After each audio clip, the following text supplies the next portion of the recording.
New കാസിലെ swing ബ്രിഡ്ജാണ് നിങ്ങളിപ്പോൾ കാണുന്നത്. New castle വടക്കുകിഴക്കൻ ഇംഗ്ലണ്ടിലെ ഒരു മെട്രോപൊളിറ്റൻ കൗണ്ടിയായ ടൈൻ ആൻഡ് വെയറിലാണ്. വടക്കൻ കടലിൽ നിന്നും ഏകദേശം 13 കിലോമീറ്റർ അകലെ ടൈൻ നദിയുടെ വടക്കേ കരയിലാണ് ന്യൂ കാസിൽ സ്ഥിതി ചെയ്യുന്നത്.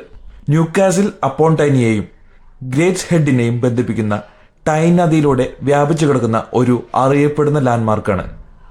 ഇത് പ്രദേശത്തിന്റെ വ്യാവസായിക കുതിച്ചുചാട്ടത്തിന് അടിസ്ഥാന സൗകര്യങ്ങളുടെ ഒരു പ്രധാന ഭാഗമാണ്. കൂടാതെ വിക്ടോറിയൻ എഞ്ചിനീയറിംഗ് പ്രദർശിപ്പിക്കുന്ന ഒരു ഐക്കോണിക് ലാൻഡ്മാർക്കായി ഇപ്പോഴും ഇത് തുടരുന്നുണ്ട്. 19ാം നൂറ്റാണ്ടിൽ ന്യൂ കാസിലിന്റെ വ്യവസായ വളർച്ചയ്ക്ക് ടൈൻ നദിയിലൂടെ സഞ്ചരിക്കാൻ വലിയ കപ്പലുകൾ ആവശ്യമായി വന്നു.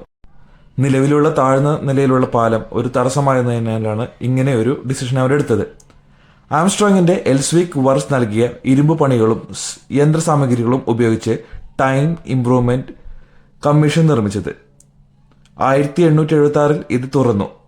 കപ്പലുകൾ കടന്നുപോകാൻ അനുവദിക്കുന്ന തരത്തിൽ സ്വിംഗ് ഓവിംഗ് രൂപകൽപ്പന ചെയ്തു. സ്വിംഗ് ബ്രിഡ്ജ് അടുത്തിടെ ചില അറ്റകുറ്റപ്പണികൾ വെല്ലുവിളികൾ നേരിടുന്നുണ്ട്.